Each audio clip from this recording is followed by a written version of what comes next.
You know him? He's 35 but acts like he's 17. He has big plans but no follow-through. He starts projects with enthusiasm but abandons them when they get difficult. He talks about his potential while living in his parents' basement. He blames everyone else for his problems while taking credit for nothing. Maybe it's your brother, your friend, your colleague. Maybe it's the man you're dating who promises the world but can't even remember to show up on time. Or maybe, and this is the hardest truth to face, maybe it's you. Carl Jung understood something that modern psychology is only beginning to grasp. The epidemic of psychological immaturity isn't just a personality quirk or a phase. It's a fundamental failure of psychological development that's destroying men's lives and the lives of everyone around them. Today, we're going to explore why so many men never truly grow up, trapped in what Jung called psychological inflation, living in a fantasy of their own specialness while avoiding the hard work of becoming an actual adult. We'll examine the hidden psychological forces that keep men stuck in perpetual adolescence, and more importantly, we'll reveal the painful but necessary path to genuine maturity. This isn't about age. You can be 50 and still be psychologically 12. This isn't about success. You can have money and status while being emotionally stunted. This is about the fundamental capacity to take responsibility for your life, to tolerate frustration, and to build something real instead of living in the realm of endless potential. If you've ever wondered why some men seem incapable of growing up, or if you recognize these patterns in yourself, prepare for some uncomfortable truths, because Jung's insights don't just explain this phenomenon, they offer a way out. The psychology of arrested development. Let's start with the uncomfortable reality. Psychological immaturity in men isn't random. It's a predictable outcome of specific developmental failures. Jung identified what he called the mother complex as one of the primary drivers of this arrested development, but it's more complex than simple mother blaming. The psychologically immature man is trapped in what Jung called the participation mystique, a state where he hasn't fully separated his identity from the maternal matrix. This doesn't necessarily mean his actual mother, but rather the psychological state of being cared for, protected from consequences, and shielded from the harsh realities of adult life. This creates what Jung termed the provisional life, a way of existing where nothing is ever final, nothing is ever committed to, and everything is always temporary. The immature man lives as if he's always preparing to live, but never actually living. He's always on the verge of starting his real life, but that moment never comes. Think about the men you know who fit this pattern. They talk endlessly about their plans, their ideas, their potential. But when it comes to execution, there's always an excuse. The timing isn't right. They need more preparation. The world doesn't understand their vision. They live in a perpetual someday that never arrives. Jung understood that this isn't laziness or lack of intelligence. It's a profound fear of limitation. The immature man is terrified of choosing one path because it means giving up all other possibilities. He'd rather live in the realm of infinite potential than face the reality of finite choices and their consequences. This creates what Jung called the problem of the opposites. The immature man wants freedom but also security, wants independence but also care, wants respect but refuses responsibility. He's unable to integrate these opposites into a mature perspective that accepts that all choices involve trade-offs. The result is a kind of psychological paralysis disguised as flexibility. He appears open-minded and spontaneous, but in reality, he's frozen by his inability to commit to anything real. He mistakes this paralysis for sophistication, this avoidance for authenticity. Jung observed that these men often have a grandiose sense of their own specialness. They believe they're too unique, too creative, too spiritually advanced for ordinary concerns like steady work, committed relationships, or practical responsibilities. This grandiosity serves as a defense against the terror of being ordinary, of having limitations, of being human. The mother complex and psychological dependency. Now we need to examine the deeper psychological roots of this immaturity, and Jung was clear about the central role of what he called the mother complex. But this isn't about blaming mothers. It's about understanding how certain developmental patterns create men who remain psychologically dependent throughout their lives. The mother complex manifests when a man has never successfully separated from the maternal principle, not just his actual mother, but the psychological function of being cared for without having to reciprocate. This creates a man who unconsciously seeks to recreate this dynamic in all his relationships. Jung identified several types of mother complex in men. The first is the man who idealizes women but can't handle real relationships with them. He falls in love with fantasies but becomes overwhelmed when faced with actual women who have needs, boundaries, and expectations. He wants a mother disguised as a lover, someone who will adore him unconditionally while demanding nothing in return. The second type is the man who becomes his mother's emotional husband, taking on responsibilities that aren't his while never developing his own independent identity. These men often appear responsible on the surface but are actually trapped in a caretaking role that prevents them from developing their own authentic masculinity.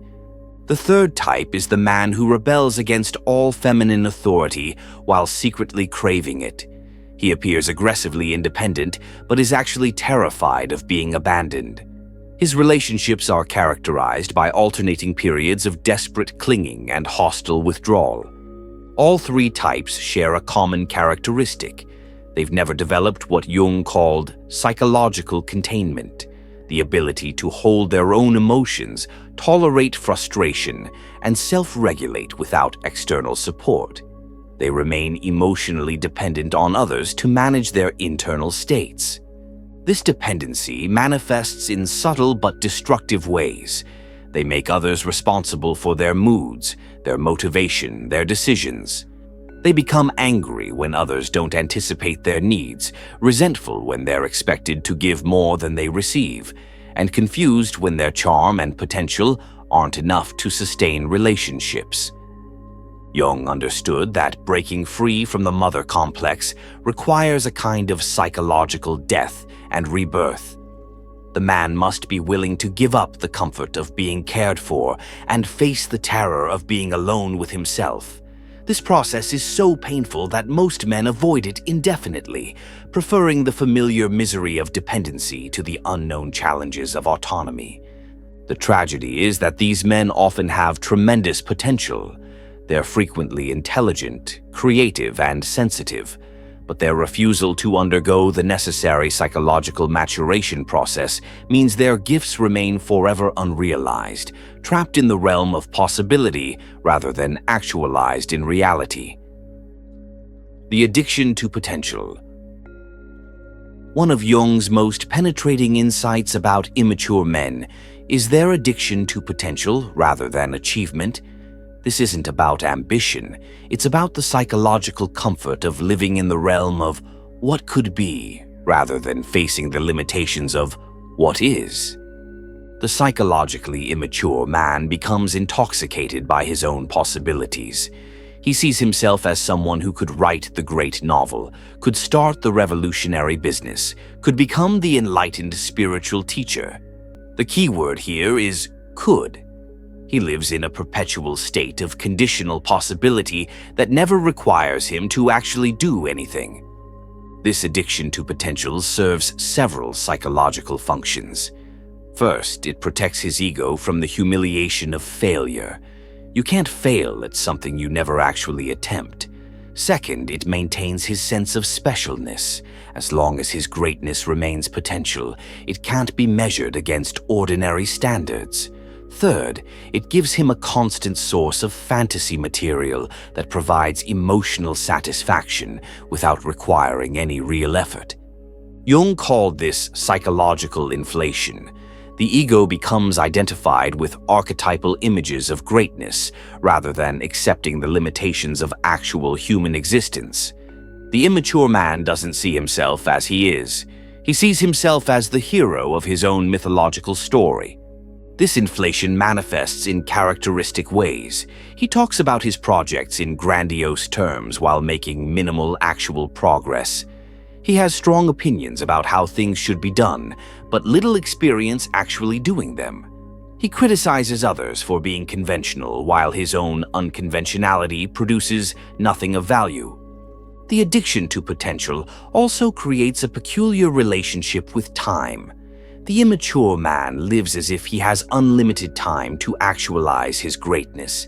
He procrastinates not out of laziness, but out of a magical belief that the perfect moment for action will eventually arrive.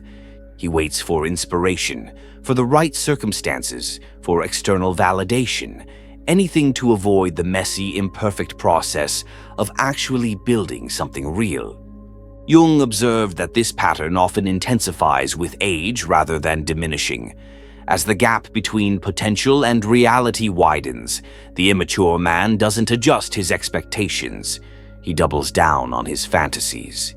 He becomes increasingly bitter about a world that doesn't recognize his undemonstrated brilliance, while simultaneously becoming more invested in maintaining the illusion of his specialness.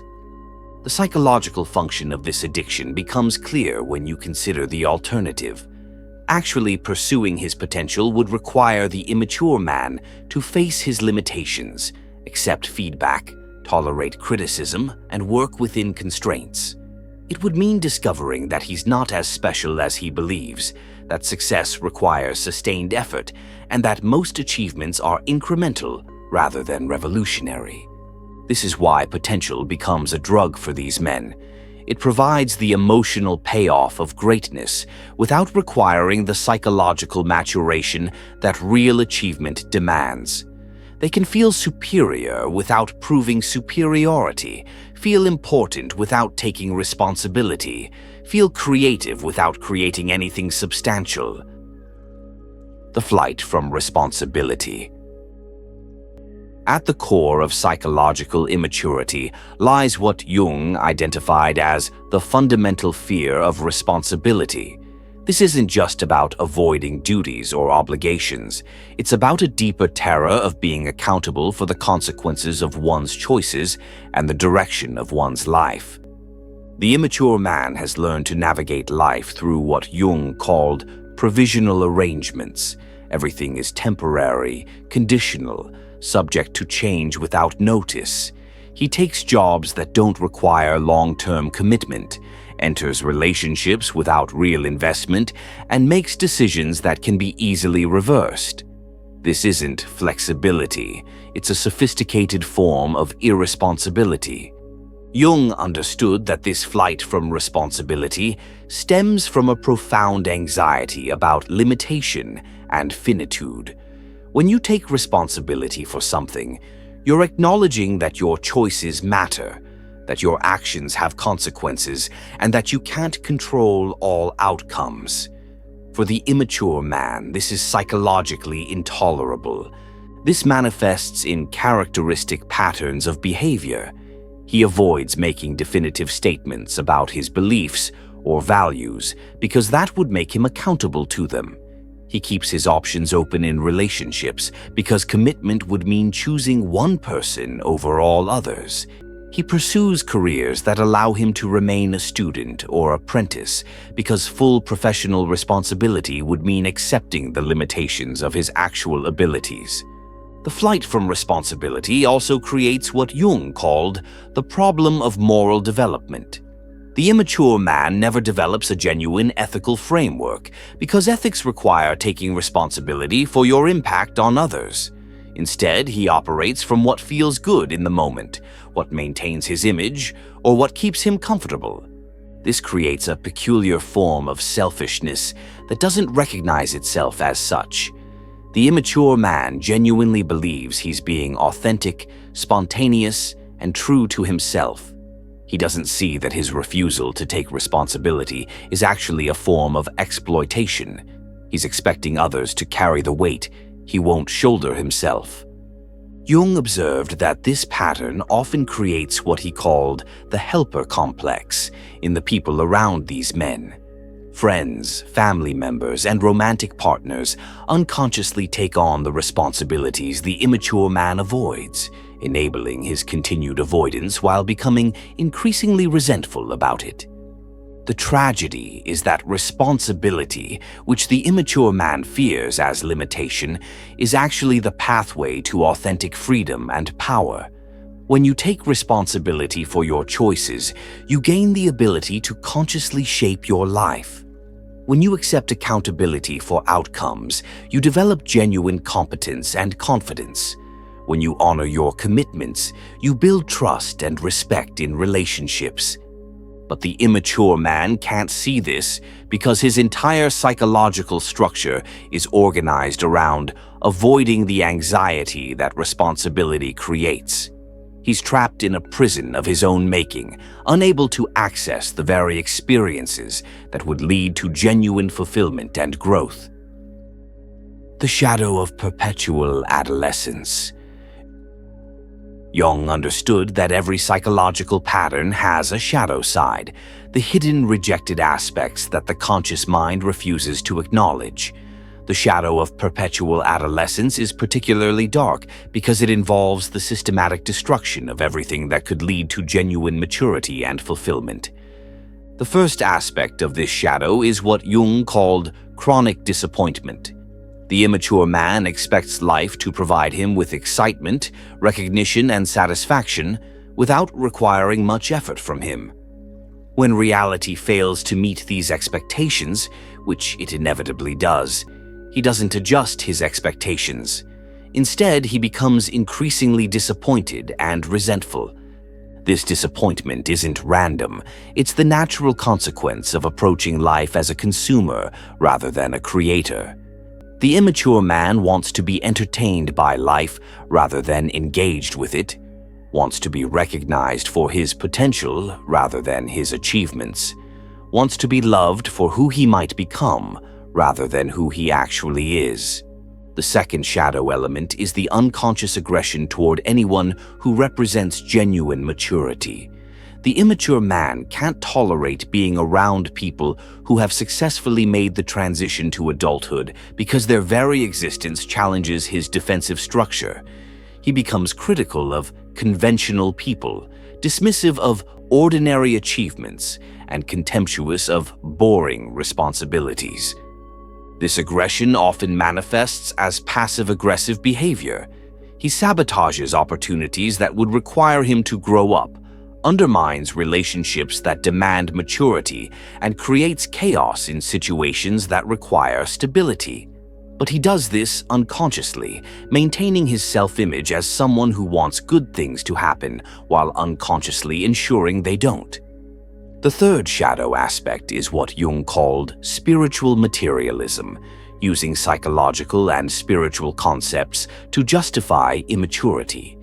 The immature man becomes fascinated with ideas about consciousness, authenticity, and spiritual growth, but uses these concepts to avoid rather than facilitate actual development. He talks about being present while avoiding planning for the future. He speaks about following his passion while refusing to develop discipline. He embraces non-attachment while avoiding commitment.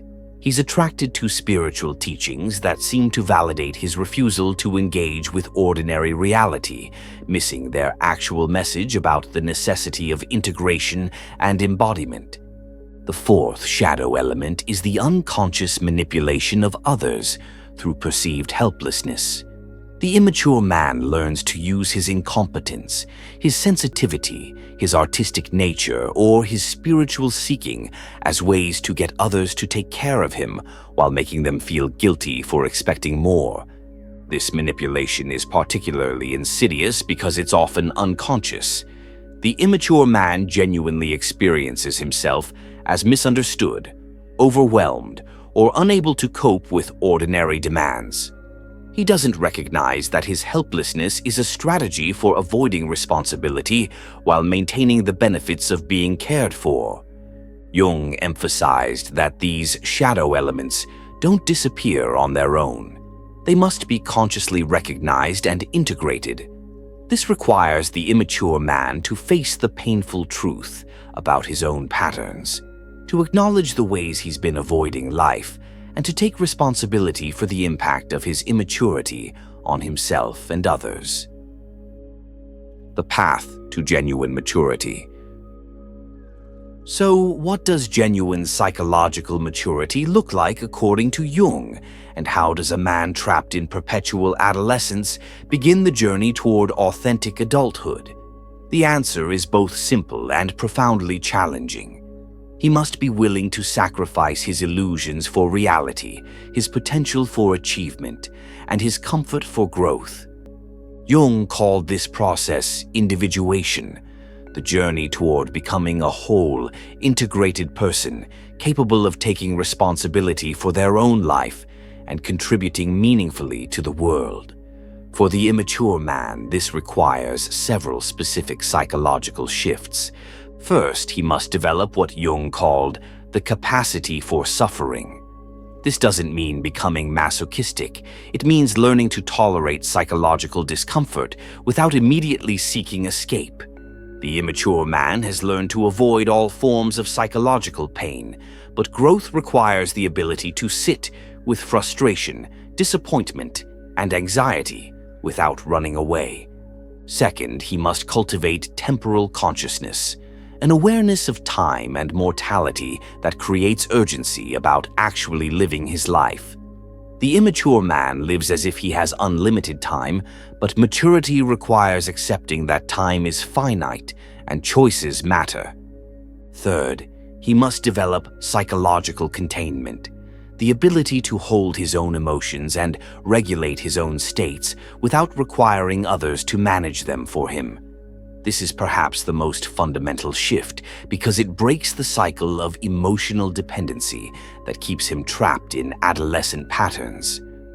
Fourth, he must embrace what Jung called the reality principle, accepting that the world operates according to its own laws rather than his wishes, and that success requires aligning with reality rather than trying to force reality to conform to his desires. The path to maturity isn't comfortable, but it's ultimately liberating. When a man finally accepts responsibility for his life, commits to real goals, and follows through despite difficulties, he discovers capacities he never knew he had. He develops genuine confidence based on actual achievement rather than fantasy, authentic relationships based on mutual respect rather than dependency, and a sense of meaning that comes from contributing something real to the world. The choice to grow up.